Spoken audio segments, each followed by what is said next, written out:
Hello, can you hear me? All good.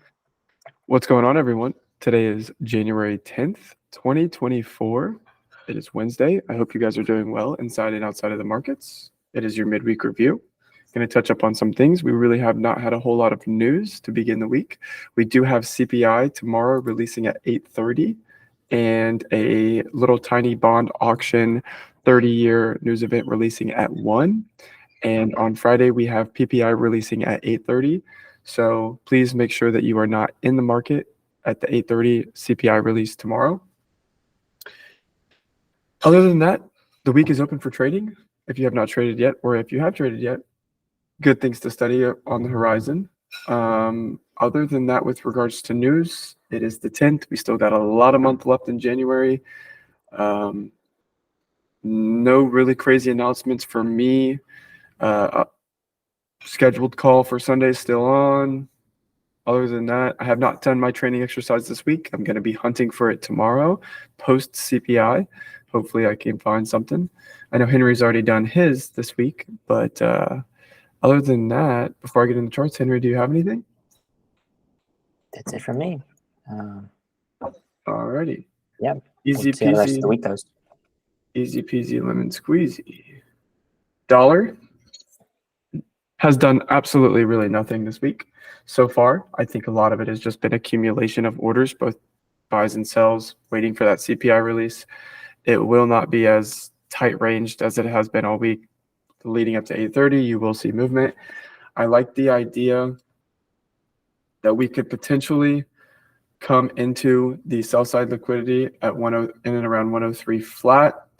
And obviously, if we do not take this high, you can see that we've fully filled the SIBI now right here, right? So bullish scenario, aim for, buy side liquidity at 103 flat. Bearish scenario, I'd look to see if price wants to fill this previous week's high in and around 101, call it 101.750 right here. Right. And obviously, if we want to get a little bit more heavy handed, we could go down to the downside. The only reason why I potentially see a bearish scenario playing out is because of the way indices look and kind of how prices traded on ES and NQ over the week. But that doesn't necessarily mean that it's not going to go higher. I am going neutral. If you do not know me or you have not been following me, I always go neutral going into something like CPI. There's no reason to have a bias.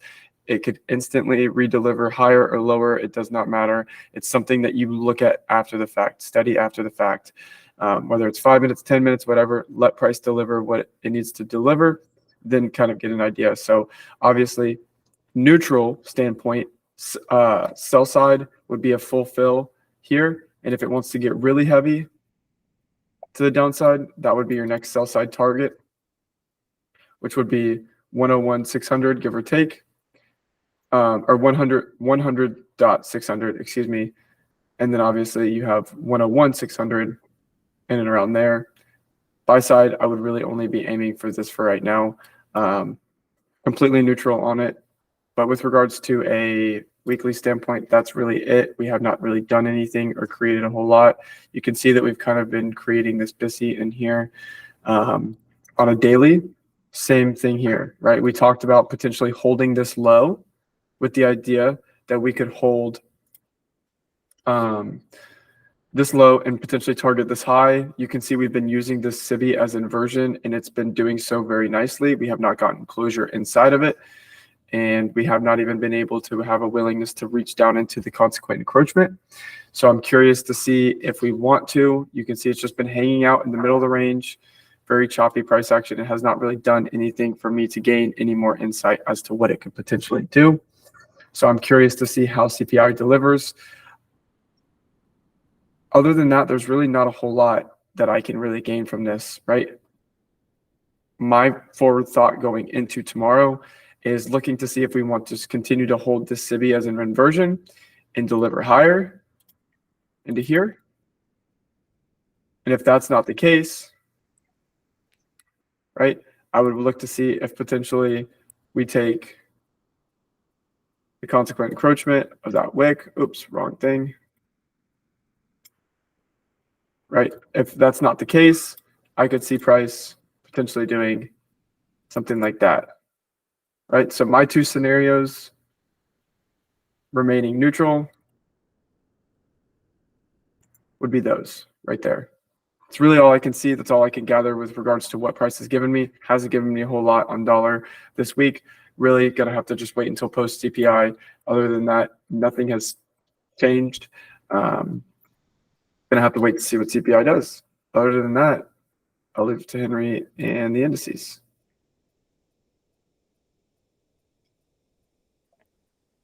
Okay. Do some quick coverage on ES and NASDAQ here. Not a whole lot to touch on. It's been pretty clean price action this week so far.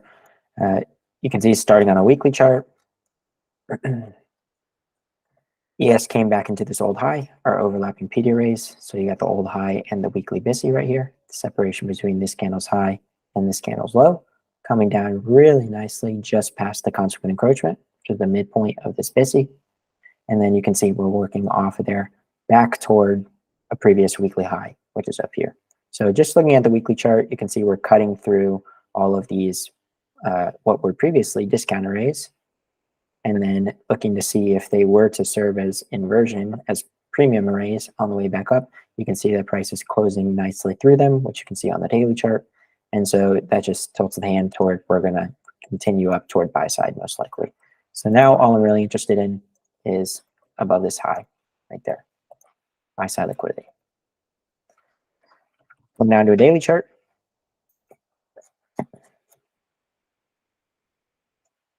There we go. You can kind of see how we were interacting with all these premium and discount arrays, trading down to the consequent encroachment, just past it right here inside the weekly BISI, and then trading back higher, closing back above this weekly volume imbalance right there, and then coming back down, using it as inversion right there to trade back higher. And note how we closed here above this daily SIBI right there. And we created a new daily BISI here on this candle's close. And in First and Social on Tuesday, I was saying as long as this candle doesn't close back below the SIBI, I'd be interested in looking to the volume balance above and then buy side above that. And we can see what happened today after Tuesday's closure, which was inside the daily SIBI right there. This was the weekly one, but I'll refine it to the daily right there. So you can see that closure inside. Next candle opens up and you can see the opening price, the body nicely respecting the low end of that daily SIBI right there, and then trading higher right up to the volume imbalance and closing nicely on the high right there. So as we move into the rest of the week, the likely area for price to move toward is buy side liquidity above right here. Of course, it is CPI tomorrow. Can't say with certainty where it will go, just given the proximity of how close we are to buy side.